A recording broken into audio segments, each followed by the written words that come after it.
Hi നമസ്കാരം സുഹൃത്തുക്കളെ, എല്ലാവർക്കും എൻ്റെ യൂട്യൂബ് ചാനലിലേക്ക് സ്വാഗതം. പുതിയൊരു വീഡിയോയിലേക്ക് സ്വാഗതം.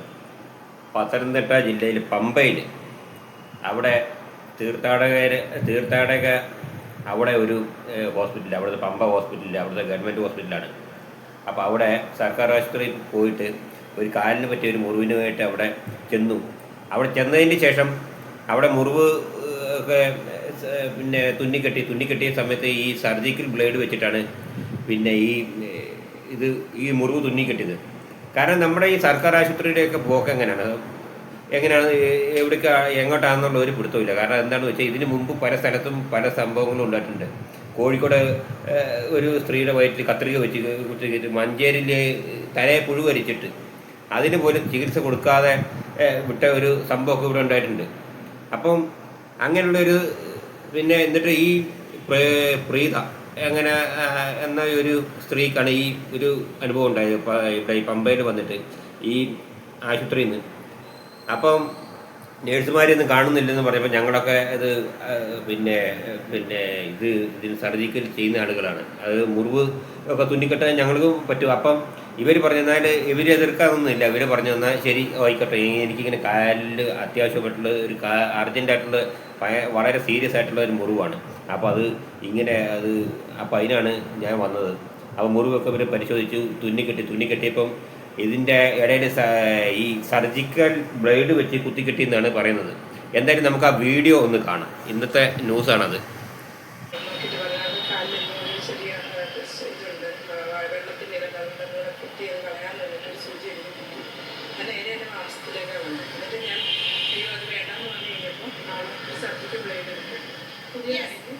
പ്രീത പറയുന്ന പരാതിയിൽ കാര്യങ്ങൾ വളരെ വ്യക്തമാണ്. വിശദാംശങ്ങളുമായി വൈശാഖ് കോമാട്ടിൽ ചേരുന്നു. വൈശാഖ്, നമ്മുടെ സർക്കാർ ആശുപത്രികളിൽ ഈ സമീപകാലത്തുണ്ടായ വീഴ്ചകൾക്കൊന്നും ഒരു കയ്യും കണക്കുമില്ലാത്ത സ്ഥിതിയാണ്. അപ്പോ ആ വാർത്തകൾ നൽകുന്ന ജാഗ്രത പോലും ഈ കേസൊന്നും കൈകാര്യം ചെയ്യുമ്പോൾ ഇല്ല എന്ന് തെളിയിക്കുന്നതാണ് ഇപ്പോൾ പ്രീതയുടെ പരാതി.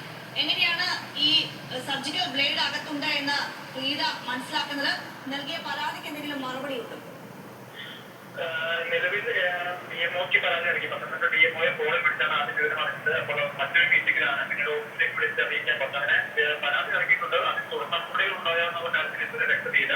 ഇതിന് പ്രധാനമായും പമ്പ ആശുപത്രി എന്ന് പറയുമ്പോൾ നമുക്കറിയാവുന്നതാണ്, സംവിധാന സീസണിൽ നിരവധി തീർത്ഥാടകർ എത്തും. അപ്പോൾ അവർക്കെല്ലാം ചികിത്സ ഉറപ്പാക്കുന്നതിന്റെ ഭാഗമായിട്ടുള്ള ചെയ്യാനുള്ള സൗകര്യങ്ങളെല്ലാം അവിടെ ഉണ്ട് എന്നുള്ളതായിരുന്നു നേരത്തെ പറഞ്ഞിട്ടുണ്ട്. പക്ഷേ അവിടെ നിന്നാണ് ഇത്തരത്തിലൊരു അവസ്ഥ ഒരു തീർത്ഥാടകയ്ക്ക് തന്നെ ഉണ്ടാകുന്നത്. ആ ദൃശ്യങ്ങളിൽ അതിന്റെ ചിത്രങ്ങൾ കാണുമ്പോൾ മനസ്സിലാവണം. ആ മുട്ടിൽ ഈ പറയുന്ന ഈ പരിക്ക് പറ്റിയ ഇടത്ത് ഇത്തരത്തിൽ കെട്ടിവെക്കുന്നു. അതിന്റെ ആ ഒരു ഇതിനുള്ളിൽ നിന്ന് ഈ ഒരു സർജിക്കൽ ബ്ലേഡിന്റെ രഹസ്യം പുറത്തേക്ക് തള്ളി വെക്കുന്നത് നമുക്ക് ദൃശ്യമാണ്. എത്രത്തോളം സൂക്ഷ്മതയില്ലാതെയാണ് ഈ കാര്യങ്ങൾ കൈകാര്യം ചെയ്തിട്ടുള്ളത്. കാരണം തീർത്തും ഇതുമായി ബന്ധപ്പെട്ട് അധികം നേരത്തെ പോലും അല്ല രീതിയിലാണ് മനസ്സിലാകുന്നത്. അപ്പോൾ ഇത്രയും ആഴ്ച വരുമ്പോൾ അതിനനുസരിച്ചുള്ള പ്രതികരണങ്ങൾ ആശുപത്രിയിൽ ഉണ്ടായിരുന്നുള്ള സംശയങ്ങൾ കൂടിയാണ് തുടർന്നത്. ഈ ഒരു സംഭവം അതായത് അങ്ങോട്ടേക്ക് അവരുടെ പ്രോസസ്സറായി വീഡിയോ പണിക്കുണ്ടാകുന്നു. അതിനുശേഷം പിന്നീട് വീട്ടിൽ നിന്നും തിരിച്ചു വാങ്ങി സമയത്തിൽ തിരിച്ചു വന്നതുപോലെ വഴിയാണ് വീണ്ടും ആ ഒരു പരിക്ക് പ്രീത മനുഷ്യ തയ്യാറുണ്ട്. അപ്പോഴാണ് അവിടുത്തെ നഴ്സിംഗ് അസിസ്റ്റന്റ് ഇത്തരത്തിലുള്ള അത് ആദ്യഘട്ടത്തിൽ തന്നെ ഈ പറയുന്നതനുസരിച്ചാണെങ്കിൽ മറ്റേ പരിചയമില്ലാത്ത ആളാണ്. അതിന്റെ ഗുളികൾ ഡോക്ടർ ചെയ്യുന്ന ഗുളികൾ ചെയ്യാനുള്ള ശ്രമങ്ങൾ അഭിഭാഷത്ത് നടത്തുന്നുണ്ട്.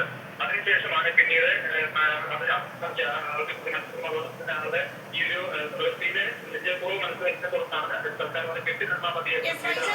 അപ്പൊ ഈ പ്രീതയ്ക്ക് ഈ സർജിക്കൽ ബ്ലേഡ് അകത്ത് വെച്ച് മുറിവ് കെട്ടുമ്പോ ഇപ്പോ എന്തെങ്കിലും ആരോഗ്യ പ്രശ്നങ്ങളുണ്ടോ? കാല് സുഖപ്പെട്ടോ? നിലവിൽ ആരോഗ്യ പ്രശ്നങ്ങളുണ്ട്. കണ്ടില്ലേ, ഇതാണ് ഗവൺമെൻറ് കോളേജിലും ഗവൺമെൻറ് ആശുപത്രികളിലൊക്കെ ഒരു പറ്റുന്നതായിട്ട്. ഇപ്പോൾ മഞ്ചേരി മെഡിക്കൽ കോളേജ് എന്ന് പറഞ്ഞാൽ അത് ഗവൺമെൻറ് മെഡിക്കൽ കോളേജാണ്. അതുപോലെ തന്നെ കോഴിക്കോട്, വയനാട്, പാലക്കാട് ഒരു കുട്ടിയുടെ കൈ ഇപ്പോൾ ഈ അടുത്ത കാലത്ത് തന്നെ 2-3 മാസങ്ങൾക്ക് മുമ്പ് വീണതിൻ്റെ പേരിൽ ചികിത്സയ്ക്ക് വന്നു. എന്നിട്ട് അവിടുത്തെ ഡോക്ടറുടെ അനാവസ്ഥ മൂലം ആ കുട്ടിയുടെ കൈ മുറിച്ച് മാറ്റേണ്ടി വന്നു. കാരണം കൈ പഴുത്തു പോയി. അതിനെപ്പറ്റി ഞാനൊരു വീഡിയോ ചെയ്തതാണ്. അപ്പോൾ ഇങ്ങനെയുള്ള സംഭവങ്ങളൊക്കെ ഉണ്ടാകുന്നുണ്ട്. നമുക്ക് എന്തായാലും തുടർന്നുള്ള വീഡിയോ ഒന്ന് കാണാം. എന്താണ് ഇവർ ചെയ്തത്? ഇതിന് പോലീസിലൊക്കെ കംപ്ലൈൻറ്റ് CMO ഇതിൻ്റെ OMO CMO ആർക്കോ കംപ്ലൈൻറ്റ് കൊടുത്തിട്ടുണ്ട്, പരാതി കൊടുത്തിട്ടുണ്ട്. അപ്പോൾ അവർ ഇത് വിശദമായിട്ട് അന്വേഷിക്കേണ്ടതാണ്. അതിനെ പറ്റിയിട്ടുള്ള വിവരങ്ങളൊന്നും കിട്ടിയിട്ടില്ല. അന്വേഷിക്കാന്നൊക്കെ പറഞ്ഞിട്ടുണ്ട്. പിന്നെ അതല്ലെങ്കിൽ കേസ് മുകളിലോട്ട് പോകേണ്ടി വരും, പോലീസിനൊക്കെ കംപ്ലൈൻറ്റ് കൊടുക്കേണ്ടി വരും. ഇത് ഇങ്ങനെ ഒരു ആശുപത്രിയിലും ചെയ്യാൻ പാടില്ല. മനസ്സിലായില്ലേ? ശരി, നമുക്ക് അതൊന്ന് കാണാതായിരുന്നു. ഓക്കെ.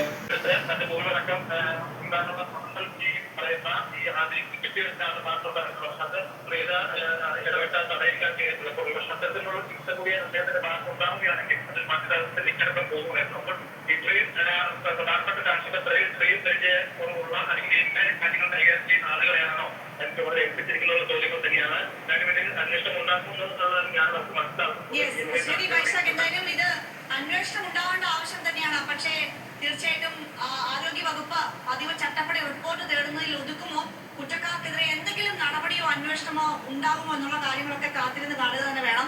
നമുക്കറിയാം, കോഴിക്കോട് അർഷീനയുടെ വയറ്റിൽ കുടുങ്ങിയത് കത്രികയാണ്. സുമയുടെ നെഞ്ചിനുള്ളിൽ ഗൈഡ് വയർ ചേർത്താണ് തുന്നിക്കെട്ടിയത്. വിനോദിനിയുടെ കൈ മുറിച്ചു മാറ്റേണ്ടി വന്ന സാഹചര്യം നമുക്കറിയാം. വയനാട് മെഡിക്കൽ കോളേജിലുണ്ടായ പ്രസവ കഴിഞ്ഞ യുവതിയുടെ വയറ്റിനുള്ളിൽ തുണി കണ്ടെത്തിയ സംഭവം അറിയാം. ഇന്നിപ്പോ അല്പം മുൻപ് ഇന്നലെ മഞ്ചേരി മെഡിക്കൽ കോളേജിൽ ഒരു കുട്ടിയുടെ തലയിൽ പുഴുവരിച്ച മുറിവ്, അത് ചികിത്സിക്കാതെ വിട്ട വാർത്ത നമ്മൾ കണ്ടു. ഇങ്ങനെ വീഴ്ചകളുടെ നീണ്ട നിരയാണ്. അപ്പോ ഇതിലൊക്കെ എന്ത് നടപടി എടുക്കുമെന്ന് ആരോഗ്യ വകുപ്പ് തന്നെ സ്വയം ചികിത്സ വേണോ എന്ന് ഒരാലോചന നടത്തേണ്ടത് വളരെ അത്യാവശ്യമാണ്. ഇനി മറ്റു വാർത്തകളിലേക്ക് നമ്മൾ വരികയാണ്. ഇങ്ങനെയുള്ള ഓരോ സംഭവങ്ങളും ഉണ്ടായിട്ടുള്ളതാണ്. ഇനി ഇത് ആവർത്തിക്കാതിരിക്കണം. കാരണം എന്താണെന്ന് വെച്ചാൽ ആരോഗ്യവകുപ്പും മറ്റുള്ള ആളുകളൊക്കെ, ആരോഗ്യവകുപ്പിൻ്റെ തലവനാണ് ഇപ്പോൾ ഇത് കൊടുത്തെന്ന് പറയുന്നു, കംപ്ലൈൻറ്റ് കൊടുത്തെന്ന് പറയുന്നു. പക്ഷേ ഇത് വ്യക്തമായിട്ട് അന്വേഷിക്കണം ആരായാലും. പക്ഷേ ഇനി നാളെ ഒരു പേഷ്യൻറ്റിന് ഒരു ഇത് വരാൻ ഇങ്ങനെ ഉണ്ടാകാൻ പാടില്ല. കാരണം എന്താണെന്ന് വെച്ച് കഴിഞ്ഞാൽ ഇത് മനുഷ്യന്മാരുടെ ജീവനാണ്, മനുഷ്യൻ്റെ ജീവൻ തന്നെ പോണ ഒരു സംഗതിയാണ്. മനസ്സിലായില്ലേ? അപ്പോൾ എന്തായാലും വീഡിയോ ഇഷ്ടപ്പെട്ട് കഴിഞ്ഞാൽ ലൈക്ക് ചെയ്യുക, ഷെയർ ചെയ്യുക, കമൻറ്റ് ചെയ്യുക. ഓക്കെ, സബ്സ്ക്രൈബ് ചെയ്യുക. ശരി, എന്നാൽ നിർത്തുന്നു.